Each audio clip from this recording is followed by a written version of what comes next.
Hello guys, आप देख सकते हो आपके सामने एक इनडेफिनाइट इंटीग्रेशन का सवाल है। बहुत ही अच्छा सवाल है। सॉल्व करने की ट्राई करो। देखने में डरावना है, लेकिन जब आप सॉल्व करोगे तो ये सवाल काफ़ी एक सिंपल सा हो जाता है। तो देखो भाई, आपने पॉज करके ट्राई कर लिया होगा। मैं शुरू करता हूँ इसको डिकोड करना कि कैसे इसको सॉल्व कर सकते हैं। तो देखो, सबसे आसान तरीका यहाँ पर देखने का क्या है कि आप ग्रुपिंग करो टर्म्स की। ठीक है ना, आप ग्रुपिंग करो। तो मुझे दिख रहा है कि डिनोमिनेटर में एक्स की और यहाँ पर कॉस एक्स, ये दोनों ग्रुप हो सकते हैं। यहाँ पर ई की पावर एक्स कॉमन हो जाएगा, है ना। और दूसरी और बाकी जो टर्म्स हैं उनमें साइन एक्स कॉमन आउट होके एक्स प्लस कॉस एक्स फिर से आ जाएगा। ठीक है। तो डिनोमिनेटर को मैं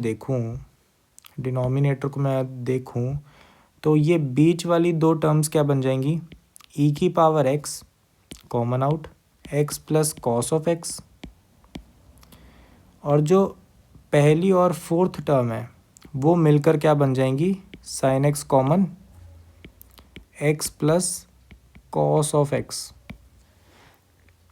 ठीक है। अब ये दोनों टर्म्स एक दूसरे के एडिशन में है। ठीक है। तो ई की power x plus sine x आ जाएगा हमारा एक और टर्म ना ग्रुप हो गए। तो ओवरऑल डिनोमिनेटर मेरे पास क्या बन गया, डिनोमिनेटर मेरे पास बन गया ई की power x plus sine of x x plus cos of x. ठीक है बात। तो डिनोमिनेटर हमने बहुत आराम से इजीली सॉल्व कर लिया है। अब हम देखते हैं न्यूमरेटर क्या बन रहा है। ठीक है।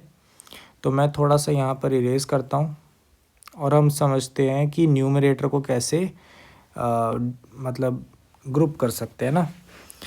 तो देखो, यहाँ पर मुझे क्या दिख रहा है, यहाँ पर हम क्या कर सकते हैं कि x plus cos of x, ठीक है, और यहाँ पे भी x plus cos of x है। ठीक है, ठीक है। तो और हमारे पास यहाँ पर साइन एक्स माइनस वन भी और यहाँ पे भी साइन एक्स माइनस वन है।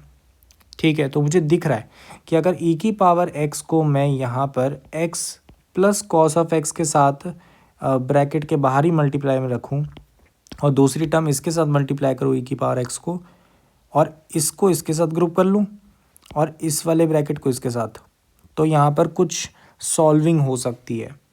तो देखो भाई, न्यूमरेटर देख रहे हैं अब। ठीक है। न्यूमरेटर को अगर मैं देखूँ तो e की पावर x को मैंने किसके साथ मल्टीप्लाई कर दिया, x प्लस कॉस एक्स के साथ।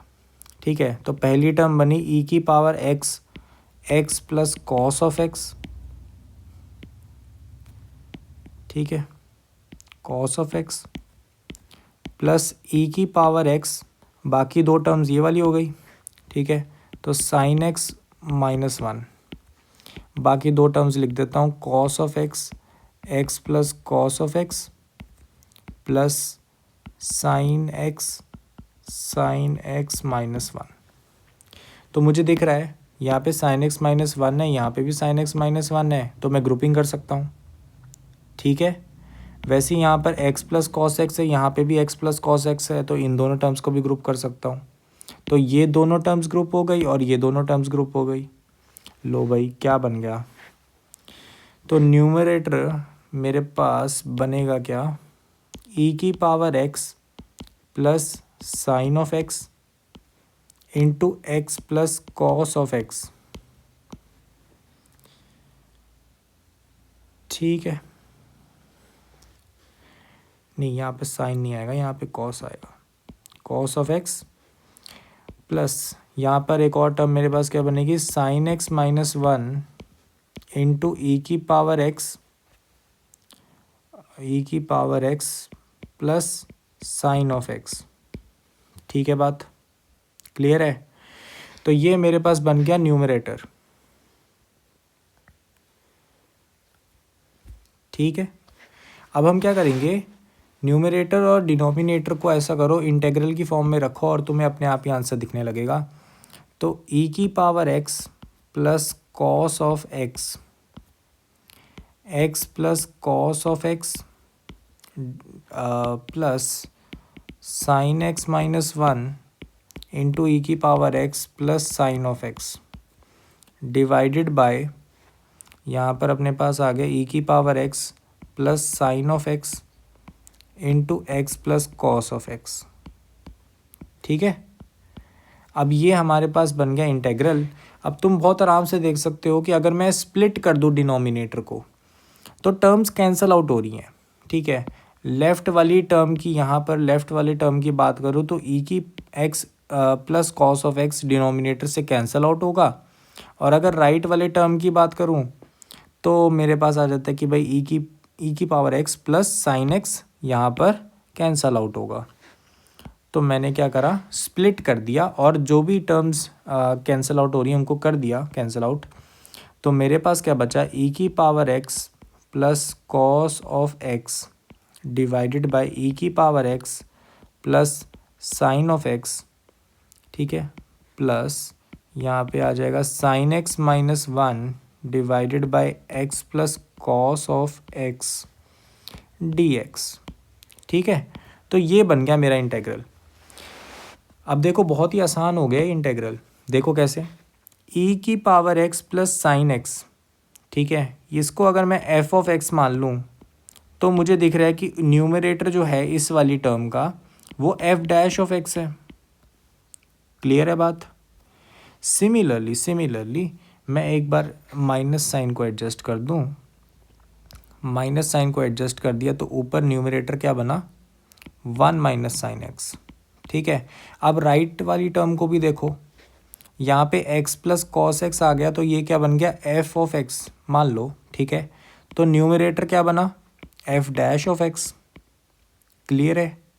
तो यहाँ पर बहुत ही ईजिली हम एक आइडेंटिटी यूज़ कर सकते हैं, क्या, कि integration of F dash of x divided by F of x D X equal to L N of F of x plus constant of integration होता है।